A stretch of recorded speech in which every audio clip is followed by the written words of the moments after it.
د نورو په جګړه کې افغانستان څنګه ګټه وکړه؟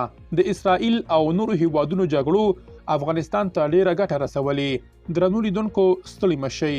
په منځني ختیځ کې د تاوتریخوالي د ډیرېدو په دوام د 40 راډار فلایټ معلومات ښیي چې د تیرې اونۍ په اوږدو کې د افغانستان په اسمان کې د نړیوالو الوتنو کچه په بېساري ډول لوړه شوې ده. اسلامي امارت وایي په تیرو شپږو ورځو کې هره ورځ او شپه 350 الوتنې د افغانستان له فضا څخه تیرې شوې دي.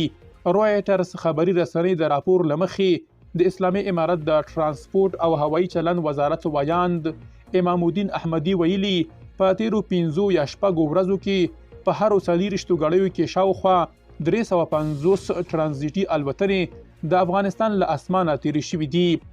په وروستیو میاشتو کې د افغانستان له تشیال څخه الوتنې ډېرې شوې، خو د 40 راډار فلایټ معلومات ښیي چې تیره اونۍ پر ایران د اسرائیل د غچ اخیستنې احتمال د دې لامل شوی چې د افغانستان له اسمانه ډېرې الوتنې ترسره شي.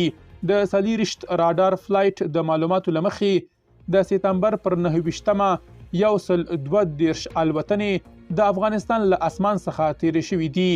د اکتوبر پر 2مه د ایران لخوا پر اسرائیل د توغندیو له برید یوه ورځ وروسته د افغانستان پر اسمان د الوتنو شمیر 180 الوتنو ته لوړ شو.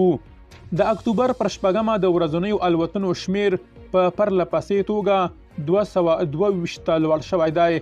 همداراز د 40 راډار فلایټ معلومات ښیي چې د سپتمبر له 19مې څخه تر 30مې پورې هره ورځ په منځني ډول 140 الوتنې د افغانستان له تشیال څخه تیرې شوې دي.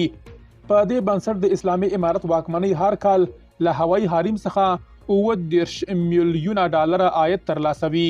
درنو لیدونکو له مالتیا مو مننه.